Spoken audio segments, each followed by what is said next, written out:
Have you watched movies like Two States, शादी में ज़रूर आना and a series called दो पहिया?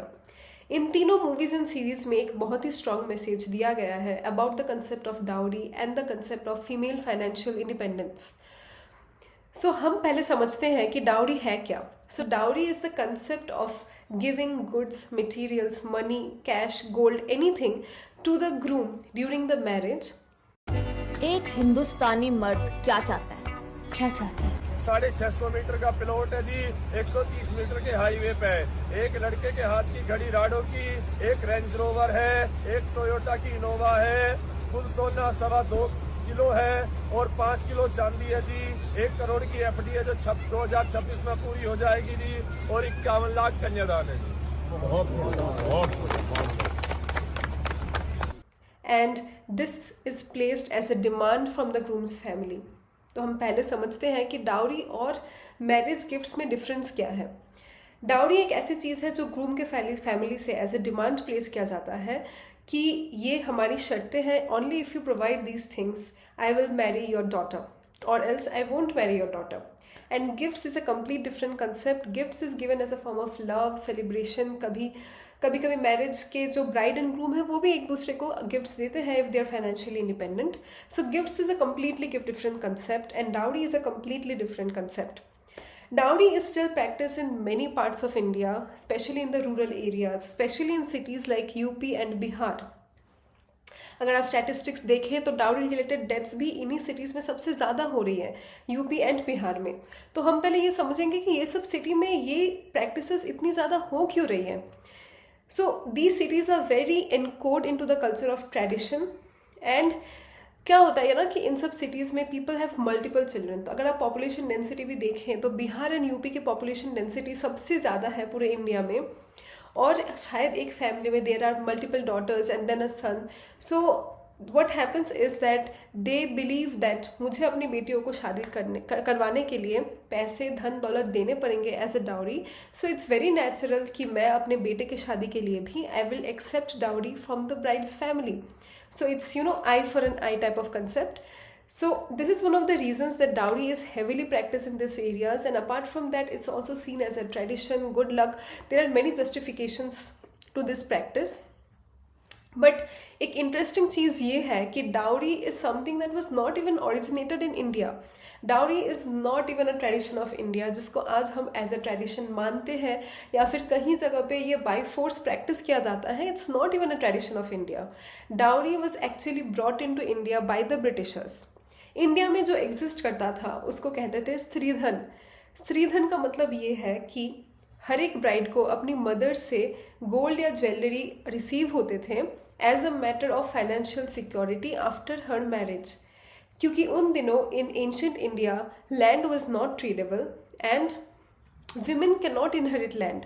सो जब कलोनियल राज आया, जब ब्रिटिश राज आया, ब्रिटिश ने ऐसे लॉज पास किए that you can pass your land to your son. And that's why लोगों में वो ऑब्सेशन आया कि they need to have a son. Before that these kind of obsessions did not exist in India. When the British Raj came, when the factory culture came, when the British East India Company came, a lot of people, a lot of labor system was required to work in these companies. And people were getting jobs. So तभी से वो job का concept आया and all these concepts came and people got obsessed with sons क्योंकि उनको एक hire चाहिए होता था to inherit their property. और लड़कियों को अलाउड नहीं था कि वो लोग कोई प्रॉपर्टी इनहेरिट भी कर सके.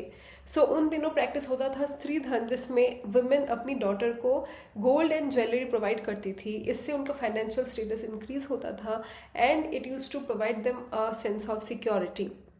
तो ये स्त्रीधन से बढ़ के आज इतना बड़ा इशू कैसे बन गया कि literally due to dowry people are getting murdered, people are getting abused and women are suffering so much in this country. That's because जब आप किसी झूठ प्रैक्टिस को फॉर मेनी ईयर्स प्रैक्टिस करते रहते हैं तो आप इसमें विश्वास करने लगते हैं.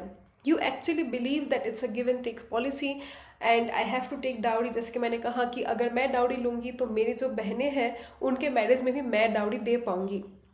Is how it works. So it's a very messed up system. और ये बिलीफ आज इंडियंस में बहुत हार्ड कोर तरीके से इनग्रेव हो चुका है जिसको बहुत साल लगेंगे निकालने में. And due to this system, which are the people who are getting most affected, I would say. So the people who are middle class, the people who are who are from rural areas, वो लोग huge loans लेते हैं just to get their daughter married. And ये loan शायद वो लोग अपने पूरी ज़िंदगी में नहीं चुका पाते. So it's a very messed up concept. It puts a question on the financial security of the whole family. अब सवाल आता है कि इन सब चीज़ों को देखने के बाद भी, इन सब चीज़ों को जानने के बाद भी एक एजुकेटेड फैमिली में डाउरी कैसे प्रैक्टिस हो सकती है. इसका रीज़न ये है क्योंकि डाउरी को या फिर गिफ्ट्स को कभी कभी एक स्टेटस सिंबल के हिसाब से भी देखा जाता है कि अगर मेरा बेटा एक बहुत बड़ा गवर्नमेंट एम्प्लॉय है, अगर 40 लाख का ऑफर है, 40 लाख का. ओहो जी, 40 लाख. तो तुम्हारे सत्तू को आपकी लड़की पसंद आ गई, वरना हम 40 में से 1 रुपया कम ना करें. सही बात. मेरा बेटा महीने के इतने कमा रहा है, सो लड़की वैसी होनी चाहिए. लड़की को भी इतनी this much is what he is entitled from the bride's family.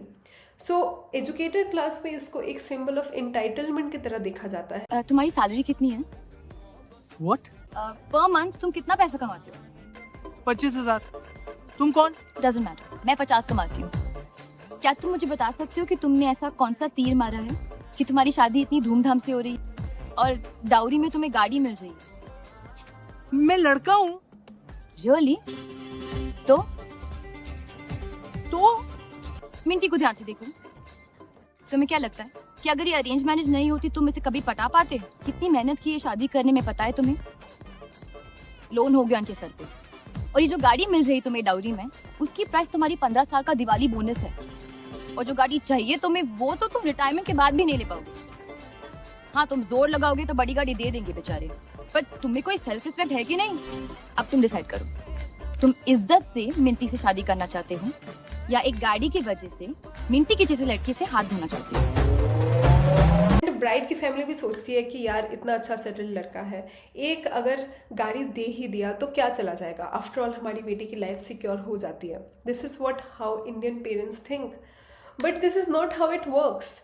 और ये हर एक लड़की को और हर एक पेरेंट को समझना चाहिए कि गिफ्ट अगर आपने किसी को पैसे दे दिए, किसी को गाड़ी खरीद के दे दी, this will not secure your daughter's future. आपकी बेटी का फ्यूचर तभी सिक्योर हो सकता है जब आपकी बेटी खुद फाइनेंशियली इंडिपेंडेंट होगी. So to escape the whole trap of dowry, you have to be financially independent. अगर आप ये सीरीज़ देखेंगे 2 पहिया, तो इसमें at the end of the series जो मेन कैरेक्टर है वो यही रियलाइज़ करती है कि why is my father giving a 2 Pahiya to the groom to get me married? Why can't I earn for myself? So हर एक लड़की के लिए इट्स वेरी इंपॉर्टेंट कि आप अपना अर्न करें, अपने आप को फाइनेंशियली इंडिपेंडेंट बनाएं, ताकि at any position of danger you can save yourself. You can take a stand for yourself and you can say that I will not give dowry. And on the other hand, मैं लड़कों से भी यही कहना चाहती हूँ कि you marry someone out of love, out of admiration, not for money, not for materialistic things, because see, materialistic things will not last long.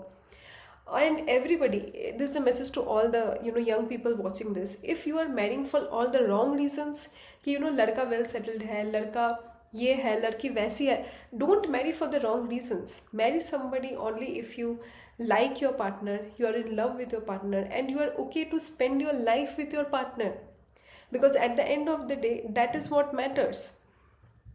And it's a very important message to all the girls that to escape these kind of traditions, these kind of outdated customs, you need to be financially independent.